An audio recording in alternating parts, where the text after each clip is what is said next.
Les grandes gueules de Radio Espace Guinée reçoivent un panel d'invités et des interactions avec les auditeurs ont lieu sur l'actualité du moment. Les colères, les propositions sont entendues.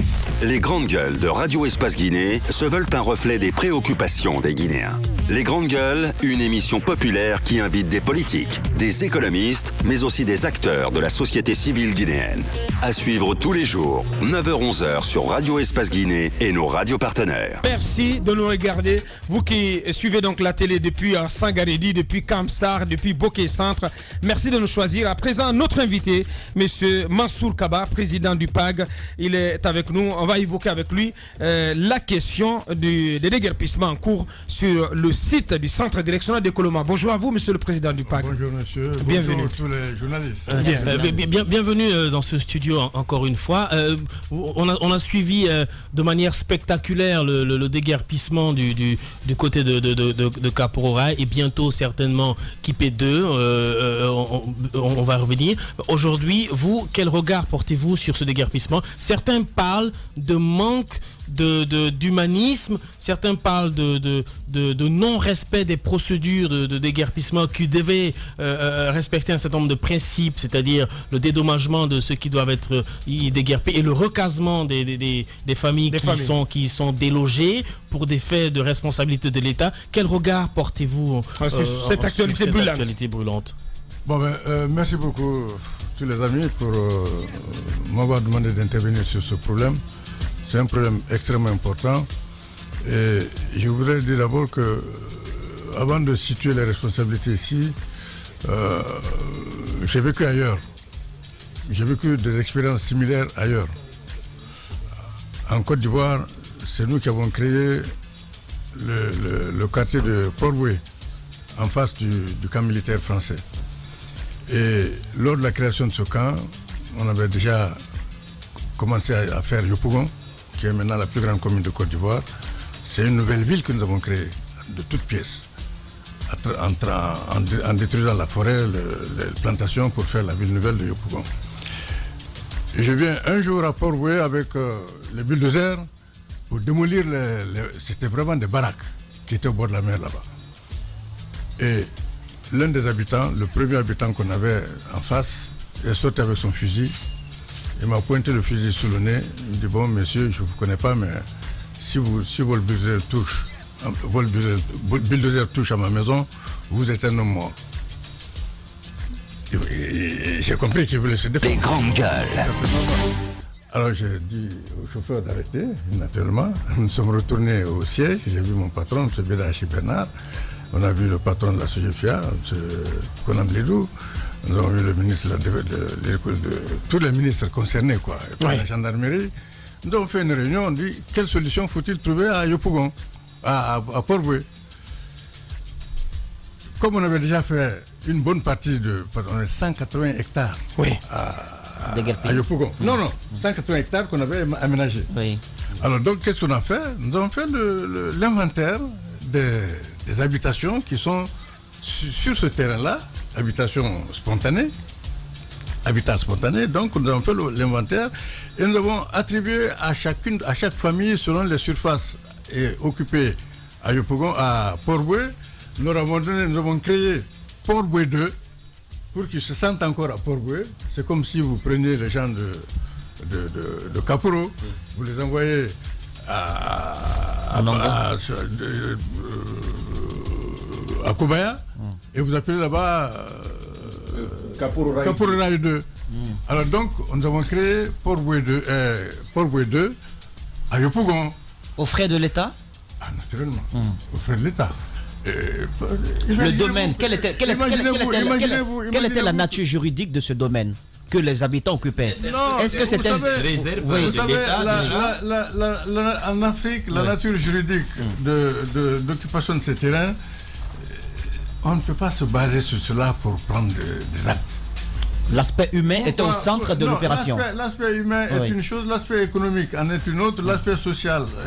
Il y a tellement d'aspects à considérer qu'on ne peut pas se baser sur le seul fait que les gens sont venus s'installer sauvagement sur ce terrain. Donc l'État a manqué de pédagogie. L'État a manqué de tact, de pédagogie et de savoir-faire. tact, pédagogie, savoir-faire. Alors, donc, et c'est ce que j'appelle la compétence. Vous avez été ministre. C'est ce que j'appelle la compétence. Oui. Vous comprenez? Et lorsque nous avons déménagé, attribué à ces populations les terrains à Port-Louis 2, tout le monde a déménagé, nous avons démoli les maisons, il n'y a pas de problème. Aucune perte en vie humaine, aucun accident, tout s'est passé normalement. Alpha Condé et son gouvernement devraient procéder autant de cette façon. Peut-être pour aller plus loin sur ce que vous dites, sur l'exemple que vous prenez, vous dites avoir attribué un autre domaine à ces occupants-là. Absolument. Et est-ce qu'il y a eu d'autres mesures, en plus du domaine, est-ce qu'il y a eu d'autres mesures comme de l'argent pour permettre aux gens de se réinstaller? Quelles sont les mesures qui ont accompagné cela, s'il en est? Non, c'est-à-dire qu'on prend la surface occupée par l'occupant à Port-Louis. Selon la surface occupée, on lui donnait une parcelle. Même l'open terre. On lui donnait une parcelle.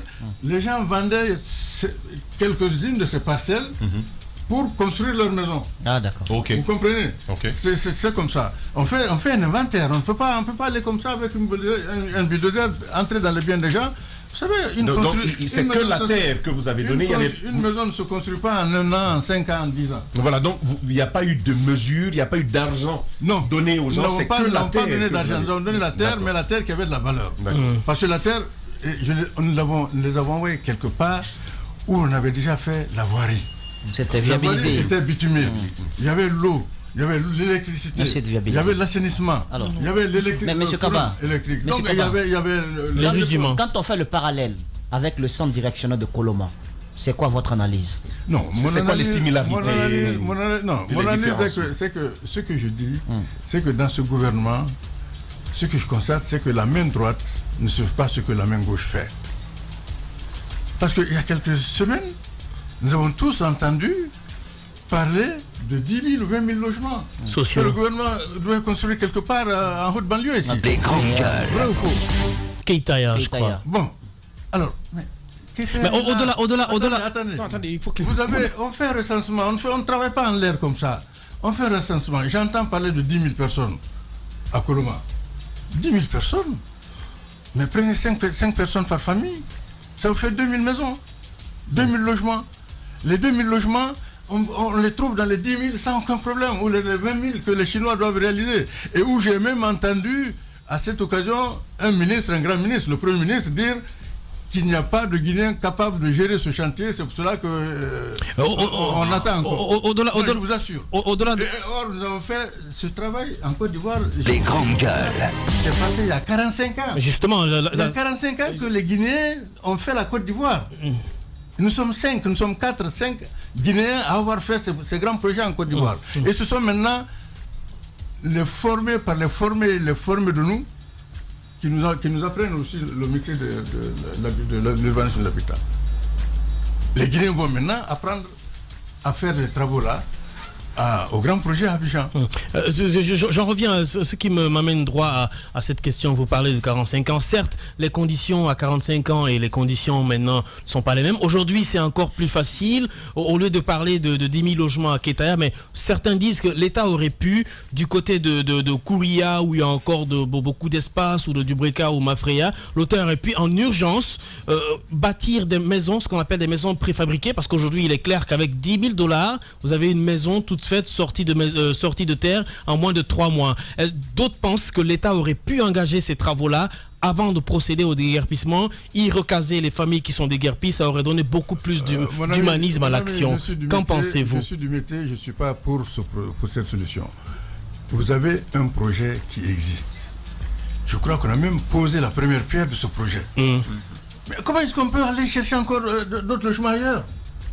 Mais demandez à ces entreprises-là de faire les 3 premiers 1000 logements. Et on a besoin de 2000 logements pour les gens de Caporal. Donc, votre propos est de dire ce matin qu'on aurait dû procéder autrement. Il fallait créer les conditions de recasement avant de procéder à ce déguerpissement. Avant de démolir. Ouais. Alors, moi, j'ai fait le tour du chantier, j'ai fait le tour du terrain. Mais c'est triste. D'accord. Vous avez les bulldozers qui sont en train de démolir alors que les gens sont assis là. On nous apprend même je vais donner cette information que actuellement, en ce moment même, plus de 15 pick-up de gendarmerie, donc à bord des gendarmes, des bulldozers, sont actuellement positionnés à Kipé 2, donc et que les démolitions des maisons auraient déjà commencé. Des États-Unis d'Amérique. Pas commencé, c'est en cours. Moi, je suis allé, j'ai regardé, j'ai vu. Derrière l'ambassade des États-Unis. C'est incroyable. Alors sur le cas Kapororaï, il y a ce qu'on pourrait appeler des primo-occupants qui sont venus avant le décret de 89 et ceux qui sont venus après. On nous apprend même qu'il y avait certains qui avaient été délogés à partir de 97-98 qui sont revenus par la suite. Est-ce que votre solution devrait s'appliquer à tout le monde sans exception liée à la période d'occupation, sans aucune exception? Non, on peut pas poser le problème comme ça. C'est le problème mal posé parce que il faut faire un recensement d'abord. Un recensement pour savoir qui est là depuis combien de temps et voir les problèmes parce que vous savez en Afrique les documents, aussi, analyser les documents. Oui, en Afrique aussi, on peut dédommager les gens aujourd'hui. Ceux-ci s'en vont, mais d'autres viennent s'installer encore sur le même terrain. Donc, j'étais ministre de la construction, de l'urbanisme et de l'habitat. C'est moi qui ai déterré ce projet. Ce projet, vous avez cité des dates. Là. Le projet a été fait bien avant la transition, au moins 5 ans avant nous. Le bureau d'études cubain qui a fait les études a fini ses études, a rendu les documents, a été payé et est parti à Cuba. Lorsque moi je suis arrivé dans ce ministère, j'ai trouvé... En quelle année? En 2010. La transition de 2010. 2010. Bien, 2010, oui. Ségou Konaté. Le premier ministre Jean-Marie Doré et le président Ségou Konaté. Donc j'ai trouvé ces documents sous la poussière. Je les ai regardés. J'ai dit mais ça c'est extrêmement important. On ne peut pas laisser ça comme ça, des dossiers comme ça dormir. C'est moi qui ai repris le dossier, qui l'ai remis sur la table. J'ai créé des commissions de travail.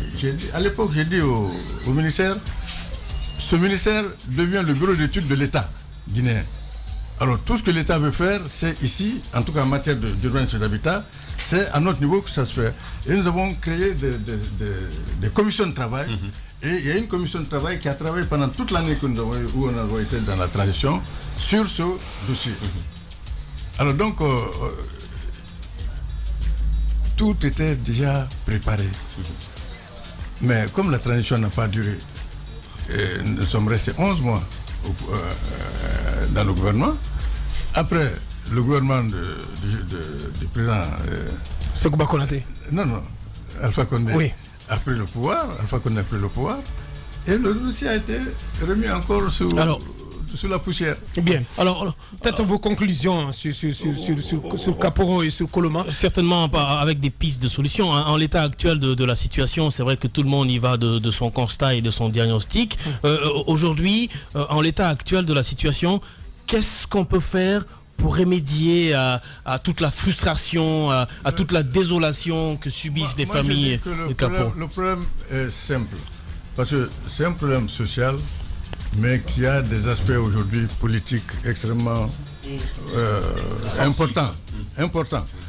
Et donc, il y a des détails dans lesquels on ne devrait pas entrer dès lors qu'on sait qu'il s'agit de 10 000 personnes.